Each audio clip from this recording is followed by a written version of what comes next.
नमस्कार। चलिए आज बात करते हैं उस दस्तावेज की जो दुनिया के सबसे बड़े लोकतंत्र की बुनियाद है, भारत का संविधान। जरा सोचिए, आजादी के ठीक बाद का भारत कितना बड़ा सवाल रहा होगा कि इतनी अलग अलग भाषाओं, धर्मों और संस्कृतियों वाले देश को एक साथ एक सूत्र में कैसे पिरोया जाए। इसी सवाल का जवाब है हमारा संविधान। और इस जवाब को लिखने में कितना वक्त लगा? 2 साल 11 महीने और 18 दिन। जी हाँ, पूरे 2 साल 11 महीने और 18 दिन। ये बस आंकड़े नहीं है, ये उस असाधारण मेहनत की कहानी है जो हमारे संविधान को बनाने में लगी। तो आज की हमारी इस बातचीत में हम 5 खास हिस्सों पर गौर करेंगे। सबसे पहले समझेंगे कि ये ब्लूप्रिंट आखिर है क्या। फिर देखेंगे इसकी आत्मा यानी प्रस्तावना को। इसके बाद शासन के 3 स्तंभों की बात होगी और हाँ, हमारे अपने अधिकारों और कर्तव्यों की भी।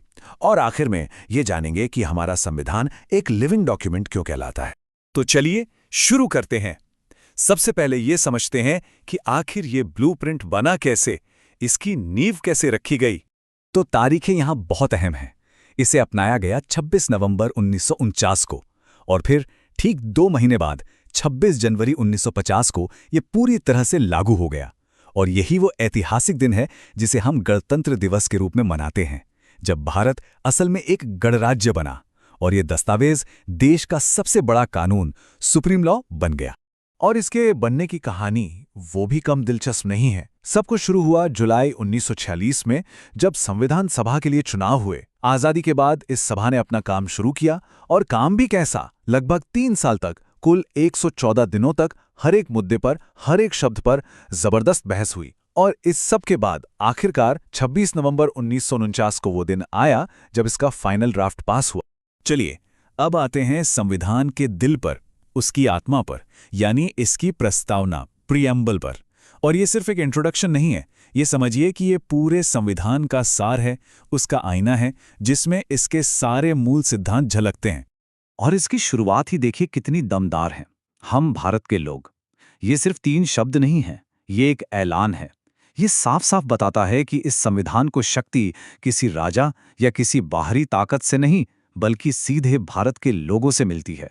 तो प्रस्तावना में कुछ बड़े और जरूरी शब्द हैं। पहला है संप्रभु यानी सॉवरेन। इसका सीधा सा मतलब है कि भारत अब अपने फैसले खुद लेगा।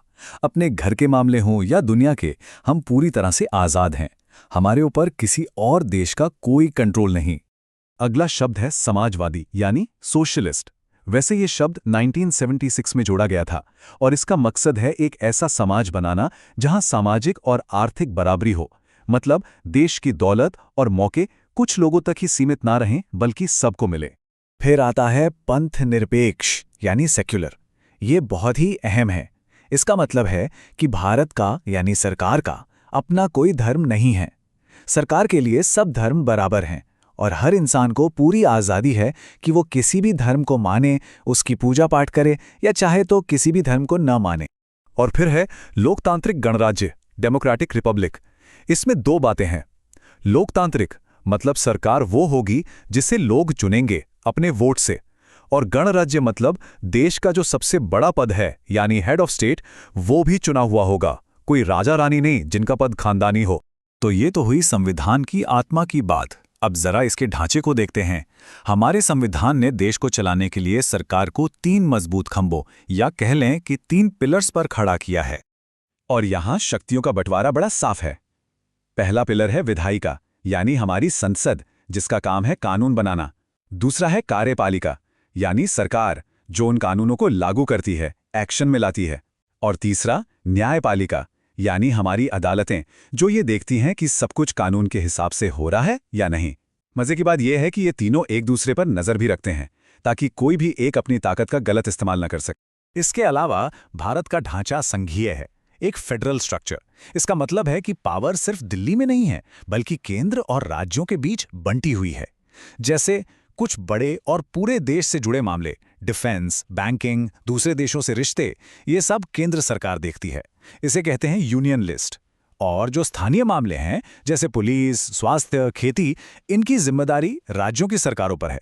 ये आते हैं स्टेट लिस्ट।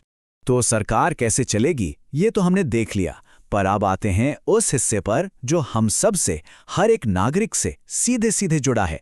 क्योंकि ये संविधान सिर्फ सरकार के लिए नहीं है, ये हम लोगों के लिए है। ये संविधान हमें कुछ फंडामेंटल राइट्स यानी मौलिक अधिकार देता है। ये वो गारंटियां हैं जो हमसे कोई नहीं छीन सकता, जैसे बराबरी का अधिकार, अपनी बात कहने की आज़ादी, शोषण के खिलाफ अधिकार और अपने धर्म को मानने की आज़ादी। और सबसे बड़ी बात, अगर किसी के इन अधिकारों को कोई छीनने की कोशिश करे तो वो सीधे कोर्ट जा सकता है। ये बहुत बड़ी ताकत है। लेकिन जहां अधिकार हैं वहां कुछ जिम्मेदारियां भी हैं। तो संविधान में हमारे कुछ मौलिक कर्तव्य यानी फंडामेंटल ड्यूटीज भी बताए गए हैं, जैसे कि संविधान और उसके आदर्शों का सम्मान करना, देश की एकता और अखंडता को बनाए रखना, सरकारी संपत्ति को नुकसान न पहुंचाना और आपस में भाईचारा बढ़ाना। तो ये याद रखना बहुत जरूरी है कि अधिकार और कर्तव्य एक ही सिक्के के दो पहलू। चलिए अब इस बातचीत के आखिरी और शायद सबसे दिलचस्प हिस्से पर आते हैं। वो ये कि भारत का संविधान कोई पत्थर की लकीर नहीं है जिसे बदला ना जा सके। नहीं, ये एक लिविंग डॉक्यूमेंट है, एक जीता जागता दस्तावेज। देखिए, जो लोग संविधान बना रहे थे वो बहुत दूर की सोचते थे। वो जानते थे कि आने वाले समय में समाज बदलेगा, नई जरूरतें होंगी, नई चुनौतियां आएंगी। इसीलिए उन्होंने इसमें संशोधन यानी अमेंडमेंट का रास्ता खुला रखा, मतलब एक ऐसा तरीका जिससे इस ब्लूप्रिंट में जरूरत पड़ने पर बदलाव किए जा सकें। और इसका सबूत क्या है? ये नंबर देखिए, 105। जी हां, अब तक हमारे संविधान में 105 से भी ज्यादा बार बदलाव किए जा चुके हैं। और ये नंबर ही अपने आप में सबसे बड़ा सबूत है कि ये दस्तावेज वक्त के साथ रुका नहीं बल्कि लगातार विकसित होता रहा है। इसे ऐसे भी समझ सकते हैं, जब यह संविधान मूल रूप से बना था तो इसमें 395 आर्टिकल और 8 शेड्यूल्स थे, और आज इसमें 470 से ज्यादा आर्टिकल और 12 शेड्यूल हैं। इससे साफ पता चलता है कि ये कैसे समय के साथ बढ़ा है और इसने नई चीजों को अपने अंदर शामिल किया है। तो आखिर में एक बड़ा सवाल हमारे सामने खड़ा होता है कि भविष्य में जो नई चुनौतियां आएंगी उनका सामना ये लिविंग डॉक्यूमेंट कैसे करेगा? और शायद इसका जवाब इस संविधान की किताबों में नहीं बल्कि हम सब में है कि हम भारत के लोग इसके बुनियादी सिद्धांतों को कितनी मजबूती से पकड़कर रखते हैं और आगे लेकर जाते हैं।